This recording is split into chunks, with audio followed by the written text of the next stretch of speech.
أعوذ بالله من الشيطان الرجيم. بسم الله الرحمن الرحيم. إن الله يأمركم أن تؤدوا الأمانات إلى أهلها. قال الله تعالى في موضع آخر: يا أيها الذين آمنوا اتقوا الله حق تقاته ولا تموتن إلا وأنتم مسلمون. بسم الله الرحمن الرحيم.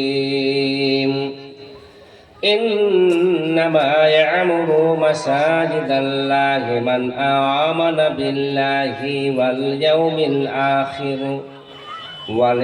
الآخر وأقام الصلاة وآتى الزكاة ولم يخش إلا الله فعسى أولئك أن يكونوا من المهتدين.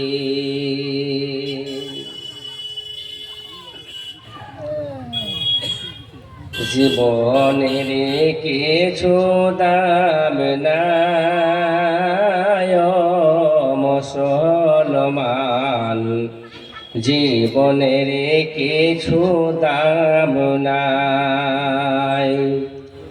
যতক্ষণ থাকবে রূহ ততক্ষণ বলবে ওহো, রূহ চলে গেলে উপায় কিছু নাই মুসলমান, জীবনের কিছু দাম নাই। কবর বলে তোমার মনে নাই ও মুসলমান, জীবনের কিছু দাম নাই। টাকা পয়সা ধন সম্পত্তি পড়ে রবি বিল্ডিং বাড়ি, সেই বাড়িতে কাজ দেবে না। টাকা পয়সা ধন সম্পত্তি পড়ে রবে বিল্ডিং বাড়ি, সেই টাকাতে কাজ দিবে না। যত হবে টাকা পয়সা না মিটিবে মনের আশা, যত হবে টাকা পয়সা না মিটিবে মনের আশা, সেই টাকাতে কাজ দিবে না মুসলমান, জীবনের কিছু দাম নাই। মরণ বলে তোমার মনে নাই মুসলমান, জীবনের কিছু দাম নাই। যতক্ষণ থাকবে রূহ ততক্ষণ বলবে ওহো, রূহ চলে গেলে উপায় কিছু নাই মুসলমান, জীবনের কিছু দাম নাই, জীবনের কিছু দাম নাই। লাস্টে যখন গোসল দেবে তার শরীরে কতই লাগবে, লাস্টে যখন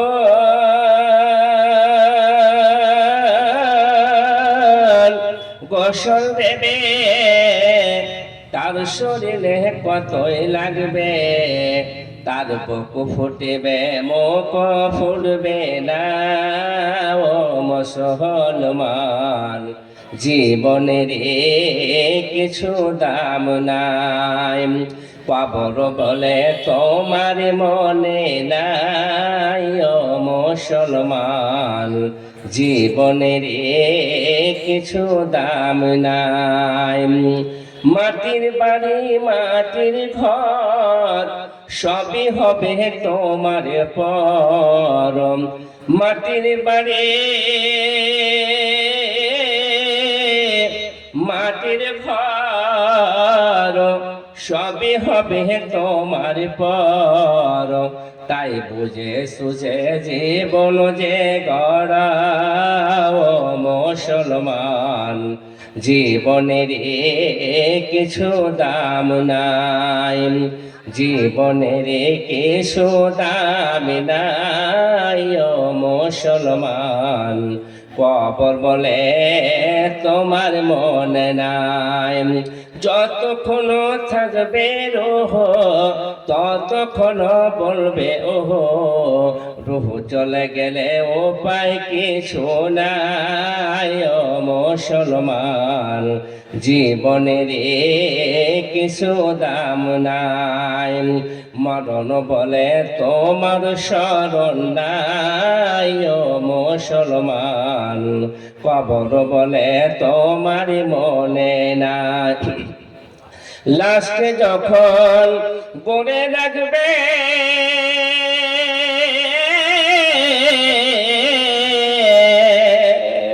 ফেরেশতারা সামনে কাপ কষে ধরবে রে, লাস্টে যখন গড়ে রাখবে আল্লাহ ফেরেশতারা হিসাব নিকাশ কষে ধরবে। যদি আমি তুমি পরীক্ষাতে পাস করতে পারি, যদি আমি তুমি পরীক্ষাতে পাস করতে পারি, আল্লাহ জান্নাতে দেবেন ও মুসলমান, জীবনের কিছু দাম নাই। কবর বলে তোমার মনে নাই ও মুসলমান, জীবনের কিছু দাম নাই, জীবনের কিছু দাম নাই ও মুসলমান, জীবনের কিছু দাম নাই।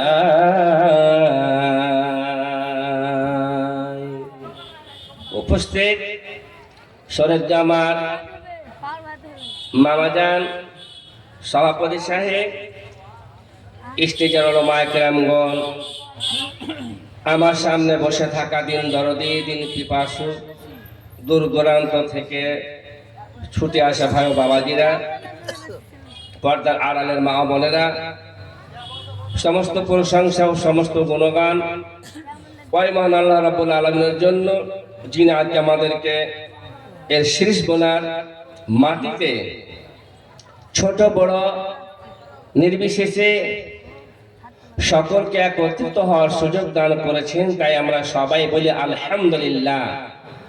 আর একটু জোরে বলুন আলহামদুলিল্লাহ। তারপর আমাদের ধর্মের গুরু আমিনার দুলাল রাখালদের সাথে তথা এতিমদের সাথে জানাবো মুহাম্মদুর রাসূলুল্লাহ বলুন সাল্লাল্লাহু আলাইহি ওয়াসাল্লামের প্রতি শত কোটি দরুদ অবতীর্ণ। আল্লাহুম্মা সাল্লি আলাই আল্লাহু বারিক আলাই।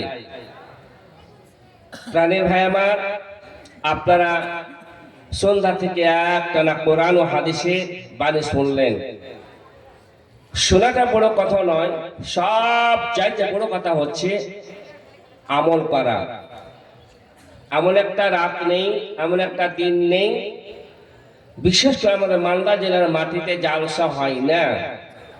বিগত কয়েকদিন আগে একই রাত্রে 3টা 4টা করে সভা আপনারা জানেন। ওয়াজ জানতে কেউ নেই, মোবাইলের যুগ, কম্পিউটার যুগ, সমস্ত কিছু মোবাইল হয়ে যাচ্ছে। দেখতে পাচ্ছেন বাড়িতে বসে বসে, কোথাও যেতে হবে না। কিন্তু জালসার নামে হচ্ছে মেলা। বড় বক্তারা বলবে না, কারণ ওদের পয়সা কমে যাবে, তো যারা কন্ট্যাক্ট করে বক্তা তারা বলবে না, কারণ বললে গুনাহ হবে। তো আমরা বলে দিই, আমরা আমার ছোট বয়সে যুবক বয়সে যা বলেছি এখন তাই বলছেন ইনশাআল্লাহ। কারণ যে কন্ট্যাক্ট করা বক্তরা বলবে না, মেলার কথা বলবে না, বললে গুনাহ হবে না, তার মানে ভাও কমে যাবে, ইনকামটা কমে যাবে, এটা হচ্ছে তাদের মূল উদ্দেশ্য। আহারে, নবীজির আদর্শ, নবীজির চরিত্র, নবীজির ব্যবহার আপনারা যদি একটু খালি পড়াশোনা করেন তাহলে বুঝতে পারবেন নবী আমার কি ছিলেন আর আমরা কোন পর্যায়ে আছি। মেলা যদি না হয় জলসা হবে না। হ্যাঁ, এটা কথা এক মিনিটের জন্য মেনে নিলাম। বিগত কয়েক বছর আগে আমার জানা মতো এমন একটা সময় ছিল, এমন একটা দিন ছিল, আমার এই সিরিজ বলার যোগ্যতম আমার শিক্ষক মাওলানা কাসেম সাহেব উনি ইন্তিকাল করেছেন। আল্লাহ ওনাকে তুমি জান্নাতবাসী করো। কি মাল ছিলেন আল্লাহ ভালো জানেন। তো সদা সর্বদা ব্রেনে ঘুরে বাইরে কোথাও গেছি, টেনশন ছিল না। ফতোয়া ফারাইজ কোথায় থাকে? মাওলানা কাসেম সাহেবের মসজিদে থাকি। আরে ও উনি যিনি বই লিখেছেন বাকরাতুল আদাব, এই করে আপনার আমাদের আমার ফার্সি, এগুলো অনেকগুলো বই ছাপতেছিলেন। কি প্রভাব! আজকে উনি নিরামনগরসে আছেন, আজকে উনি আমাদের মাঝে নেই। কিন্তু ভাই আছে কি? নেই। সে আলেম কাজকে আমরা হারিয়ে ফেলেছি। মানুষ যখন মরে যায়, আমার এখানে 2 বছর বিগত কেটে গেছে, 3-4 বছর চলছে, এই বাড়িটাতে হাজারো হাজার মানুষ এসেছে। আল্লাহু আকবার! কি ওনার রাইস, কি ওনার ব্যবহার, কি আমার চরিত্র! ছোট্ট ছোট্ট আলেমগুলোকে এত বেশি বেশি করে ভালোবাসতেন, কোনোদিন দেখলাম না যে ফখর করেছিলেন। আরে ভাইজান, সে আজকে নিরামনগরে সে আছে, আমরাই ফোন করিনি। উনি রাত 12টা কি 1টাকে ফোন করতেন, মনে হলো কি করছো, এই তো এইটা ওটা, যেটা কথা মশলা মাসায় উনি শিক্ষা দিতেন। আজকে উনি নিরামনগরে সে আছেন। ভাইজান নেই আমাদের মাঝে, বুকটা ফেটে যায়। আল্লাহ ওনার প্রতি আল্লাহ রহম করুন, আল্লাহ ওনাকে জান্নাতবাসী করুন। আল্লাহ সবাই বলুন আল্লাহুম্মা আমিন। ভাইজান, আজ ওনার এই গ্রাম, যে গ্রামে আলহামদুলিল্লাহ বাঘা বাঘা আলেম আছেন, এই গ্রামে ইঞ্জিনিয়ার আছেন, এই গ্রামে আপনার ব্যবসায়িক ভাই আমার সাগর সাহেব আছেন, ভাটার মালিক, মাস্টার আছেন, প্রফেসর আছে, ইত্যাদি ইত্যাদি। সেই গ্রামে আর একটা সভা, ধর্মীয় সভা, কোনো খারাপ সভা নেই, দিনই সভা আসে। দিনই সভাতে আমরা একটা ভুল ধারণা বুঝি, মেলা না হলে জলসা হবে না, নাকি বলেন? কিন্তু কথাটা বলতে বাধ্য হলাম কেন? বিগত আগেই চাঁদের জন্য কাশ্মীর সাহেব আপ্রাণ চেষ্টা করেছিলেন, দোয়াকে বেদাত করার জন্য উনি আপ্রাণ চেষ্টা করেছিলেন, মানে নেই। কিন্তু কিরপে কিরপে ধাপে ধাপে ইনশাআল্লাহ আমার এলাকা তথা সারা আমি দেখেছি, কুচবিহার, আসাম এবং 24 পরগনা, মালদা, এগুলো তো দেখেছি আলহামদুলিল্লাহ ধাপে ধাপে সমস্ত মনে হচ্ছে হেদায়েত পেয়ে গেছে। আল্লাহ হেদায়েত করেছেন, চাল দিতে আরম্ভ করেছে। এটা তো সুখবর। দোয়া বেদাত ওনারা করতে না, চলে আসতেন, এটা ওটা 1200 কথা বলতেন, আল্লাহ না বুঝে না জেনে। আজকে আছে কি, আজকে দোয়াটাকে কেউ আটকাতে পেরেছে? বলেন, আর দোয়া হচ্ছে না। তাহলে আজকে নিরামনগরে আছেন, সেই জায়গার আপনারা মানুষ, এবং এই জায়গাতে আপনারা এসেছেন। ভাইজান এবার আসেন, তাহলে মেলাও ছুটে যাবে। যেমন মানুষ ধান পাড়তে চাল দিতে শিখেছেন, খাজু দিতে শিখেছেন, গম দিতে শিখেছেন, জব দিতে শিখেছেন, ইনশাআল্লাহ বিয়ের ব্যাপারে 2টা করে সাক্ষী যাচ্ছ। আজকে একটা বিয়ে পড়ালাম, সাক্ষী মাক্ষীর দরকার নাই। যদি রাহুল মানে খালি যদি আমরা একটু বলে দিই, যদি একটু ইশারা করে দিই যে আমরা কাশ্মীর সাহেবের লোক, তার দরকার নেই, না আমার সাহেব ঠিক আছে, অসুবিধা নেই, আর দোয়া তো লোকের দরকার নেই। আল্লাহু আকবার, আল্লাহু আকবার। দেখছেন ভাইজান আমার, বলতে বাধ্য। তাহলে ইসলাম প্রচার করতে গেলে একটু সময় লাগবে, নাকি বলেন? সময় লাগবে। ঠিক তেমনি মেলা উঠাতে গেলে সময় লাগবে। যেমন এই মেলাতে মানে জলসাতে মেলা হবে না, ম্যাকিং তো করছেন আপনারা, পারেন না? করছেন। ওই ম্যাকের মাধ্যমে, বক্তব্যের মাধ্যমে বলে দিতে হবে যে ভাইজান সেখানে মেলা টেলা হবে না, দোকান পাশার বসবে না। সেটা হচ্ছে মানবতা। দেখুন এখানে মানুষ কম, দোকানে 8টা 12-17। আচ্ছা ভাই শমশের আলী সাহেব, ভাই আকমাল, শমশের আলী সাহেব এবং আকমাল আপনার স্টেজে চলে আসুন। আমার মামা অবশ্যই ডাক্তার দেরি করিয়েন না, অতি সত্তর চলে আসুন স্টেজে।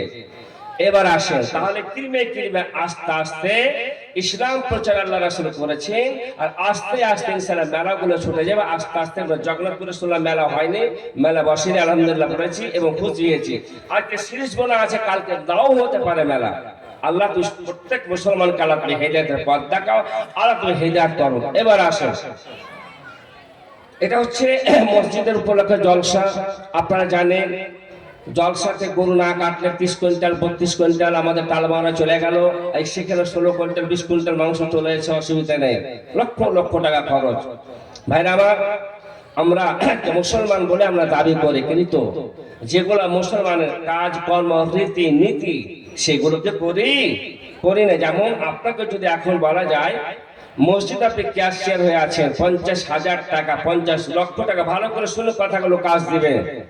আপনাদের দেশে নগণ্য খাদ্য বলে পালিয়ে যান না, সকালবেলা যে আলোচনা করবেন বা দুর্নাম করে সেটা পরের কথা, কিন্তু শুনেন কথাগুলো। আমরা গায়ের বেটি ফুটা পড়ি, আমরা গায়ের বেটি যত সুন্দর হোক তার লাগে ফুটা আছে, আর বাইরের বেটি যে বঙ্গা বঙ্গা, হ্যাঁ মানে ফুটা বের হবে সেটা খুবই সুন্দর, না জানতে সবাই সুন্দর, গায়ের বেটি সুন্দর হলো ফুটা পড়ি।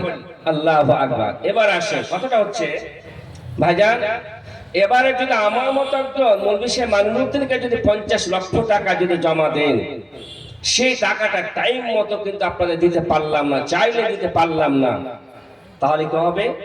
এটা হচ্ছে একটা মুনাফিকের আলামত, এটা হচ্ছে মুনাফিকের আলামত। কারণ মুনাফিকের আলামত এটাই পড়ে যাচ্ছে, যারা ওয়াদা করে ওয়াদার মোতাবেক তারা ঠিক মতো কথা মানে রাখতে পারে না, পাশাপাশি যারা আমানত খেয়ানত করে। আল্লাহু আকবার। এবার আসে, এমন একটা সময় ছিল, এমন একটা দিন ছিল, সেই সময় কি দিন? আল্লাহ বলছেন বিসমিল্লাহির রহমানির রহিম, ইন্নাল্লাহা ইয়া'মুরুকুম আন তু'আদ্দুল আমানাতি ইলা আহলিহা। আল্লাহ এই কথাটা এই আয়াতে বললেন, মানুষকে সুন্দর করে বুঝে দিয়েছেন, বান্দারে তোমরা কি করবে, তোমাদের যদি কেউ টাকা দেয়, পয়সা দেয়, জমি জায়গা দিয়ে তোমাকে বন্ধক হিসাবে রেখে দেয়, সুদ ভর না হল না, এই জমিটা তুমি খাওয়া পাবা, আবার আমি 2 বছর পর নিয়ে নিলাম, বন্ধক না হলো না, আমাকে কিছু টাকা দিলে কিন্তু তুমি আমানতের খেয়ানত করবে না। যার যেগুলো হক, যার যেগুলো প্রাপ্য, যার যেগুলো অধিকার, সে অধিকার যদি আল্লাহ রীতি নীতি মতো যদি পালন করতে পারে, সেটাই হচ্ছে কি আমানত, সেটা হচ্ছে কি ইনসাফগার। যা যেটা হক আছে, হক হচ্ছে ইয়াতিমের হক কোনটা, গরিবের মাল কোনটা, ধনীর মাল কোনটা, যাকাতের মাল কোনটা, ওসুরের মাল কোনটা, সাদকার মাল কোনটা, এইগুলো বলার সমান সেদিকে আমি যাব না। তাহলে গরিবের মাল ভক্ষণ করলে সেটা কিন্তু আপনাকে ইনসাফগার বলা চলবে না, আমানতদার বলা চলবে না। গরিব মানুষ, একজন এতিম মানুষ টাকা দিয়েছে, পয়সা দিয়েছে, টাকা আপনি রাখলেন, যখন কাজের প্রয়োজন পড়েছে আপনাকে সেই মহিলা ডাক দিয়েছে, ভাই আপনি আমাকে টাকাটা দেন, কিন্তু ওই টাকাটাকে আপনি ভক্ষণ করে দিলেন। আবার আল্লাহ বলছেন তোমাকে আমানতদার বলা চলবে না, তুমি হচ্ছে বেঈমান, তুমি বেঈমান। তাহলে আমানতদার লোকটা কি হবে, কি করে বুঝবেন? তাহলে এবার আসেন, আজকে আমাদের মধ্যে সমাজে দেখা দিয়েছে জালসা লক্ষ লক্ষ টাকা করে খরচ করে, 5 লক্ষ টাকা 10 লক্ষ টাকা 15 লক্ষ টাকা গরু কিনলাম, 20 লক্ষ টাকা হলো বা 50 লক্ষ টাকা হলো, 50 লক্ষ টাকা খরচ করে 5 লক্ষ টাকা বাজলো, সমস্ত টাকা আমরা শেষ করলাম, আর ওই টাকাগুলো আমরা ভাগ বন্টন করে খাই না। অনেক জায়গা আছে জানেন না, অনেক সবাই যায়, শুনতে পাই মাওলানা সাহেব মসজিদে গতবার জলসা করেছিলাম, টাকাগুলোকে ভাগ করে ভাগ বন্টন করে নিয়েছে, টাকাগুলোকে ভাগাভাগি করেছে মাখনার চাষে, কিন্তু লাগে একটা মাখনার চাষ দিয়েছে। মজাদার কথা, মাখনার চাষে 50 লক্ষ টাকা ছিল, কেউ 10,000 টাকা নিল, কি 1 লক্ষ টাকা নিল, চোরে চোরে মাচাতে ভাই ওই টাকাগুলোকে ভাগ বন্টন করে তারা কিন্তু কি শুনে শুরু করলো, ব্যবসা বাণিজ্য শুরু করে দিল। আজকে মাদ্রাসাটা ডুবে গেল, মসজিদের টাকাগুলো স্যার ভাগ বন্টন করলো। মসজিদে রং হবে না, মসজিদে কোনো পালিশ হবে না, মসজিদে টাইল বসবে না, মসজিদে কোনো কিছু হবে না। আমার আল্লাহ বলছে যে ওই মতো বিমান যদি এইখানে আসে তাহলে তাকে আমানতদার বলা চলে, তাকে বলা হয় কি বিমানদার, এবং সে হচ্ছে কি মুনাফিক। আচ্ছা ঠিক আছে, জনাবপুর আবু সামাদ ছেলে 200 টাকা কালাবি সেদানকে কবুল আল্লাহুম্মা আমিন। পাশাপাশি আরেকজন একখানে কথা আর 100 টাকা দান করে সালা সেদান কালা তুমি কবুল করো আল্লাহুম্মা আমিন। আচ্ছা, যে জেনে আসে তাদেরকে সালাসা পূর্ণ করো, তাহলে জীবনে সুখ দাও, তুমি শান্তি দাও আল্লাহুম্মা আমিন। ভাই আপনারা তৈরি থাকবেন, যখন কালেকশনটা নিতে লাগবে চটচট করে আপনারা দিবেন ইনশাআল্লাহ। আপনারা তৈরি থাকুন। এবার দুটো কথা বলতে দেন, বলি। এবারে চলে আসে, এগুলো আমাদের সমাজে কুসংস্কার দেখা দিয়েছে কিনা ভাই, যায়নি বলে দেশে কিনা? হতে পারে আমার সিরিজ বানাতে নেই, এমন জায়গাতে আছে টাকা ভাগ বন্টন করে নিচ্ছে, ধানে লাগাচ্ছে, কাপড়ের ব্যবসাতে, ধানের ব্যবসাতে, মাখনের ব্যবসাতে, সরিষার ব্যবসাতে, এই করে ব্যবসা করে টাকাগুলোকে শেষ করে পাইমাল করে দিল। মসজিদ বানা যাবে না, মাদ্রাসা চালা যাবে না, মসজিদের নামে জালসা করে সেই টাকা শেষ, মাদ্রাসার নামে জালসা করে সেই টাকা শেষ। এর নাম আমানতদার, এর নাম হচ্ছে আমানতদার। আল্লাহু আকবার। এবার আসে কাকে বলবেন? কাজী মোহাম্মদ বিন আব্দুল বাকি আনসারী উনি বর্ণনা করছেন, উনি বলছেন কি, আমি যখন মক্কার মাটিতে থাকলাম, বেশ কিছুদিন থাকার পর নিজেকে আর সামলাতে পারছি না, কারণ এত ক্ষুধা পেয়েছি, এত খিদা পেয়েছি, সহ্য করতে পারছি না। কোনো এমন ব্যক্তি নেই যে আমাকে দুটো খেতে দেয়, এমন একটা ব্যক্তি নেই, এমন একটা লোক নেই যে আমাকে দুটো খেতে দেয়। ক্ষুধার জ্বালায় পিপাসা জ্বালা অস্থির ছটফট করছি, কেউ দুটো খেতে দেয় না আমাকে। পক্ষান্তরে এমন সময় মনের দিক দিয়ে বিচলিত, মন খারাপ, আর খারাপ করে করবোটা কি কেউ তো নেই। নিজের লোক না থাকলে কোন মন খারাপ করে লাভ হবে? লাভ হবে না। অতএব এই মোমেন্টে আমি কি করব? নিজেকে ক্ষুণ্ণ হয়ে, মন মরা হয়ে রাস্তা অতিক্রম করে চলে যাচ্ছে। ইতিমধ্যে একটা পুটলি দেখেছেন তো, মা বোনেরা যখন মায়ের বাড়ি থেকে আসে পুটলি বেঁধে আসে, শাকের পুটলি হোক, কাপড়ের পুটলি হোক, আর কিছু পুটলি হোক, বেঁধে নিয়ে আসে। ওরকম একটা পুটলি পড়ে আছে রাস্তায়, কোথায়? রাস্তার ধারে ছোট্ট হয়ে আছে। তাহলে কোটি কোটি বা লক্ষ লক্ষ টাকার একটা পুটলি থেকে আনবে, একটা ভাবার বিষয়। যদি 5 লক্ষ হয় বা 10 লক্ষ টাকার যদি একটা পুটলি হয়, তার পুটলি তো বড় বা ছোট হবে, তো কেমন করে চার্জ ভাইটা বুঝতে পারলাম না। তাহলে কি লাগবে? কোটি কোটি টাকা হতে গেলে তাহলে কি লাগবে বলেন তো? খুব মূল্যবান, খুব মূল্যবান, সেটা হলো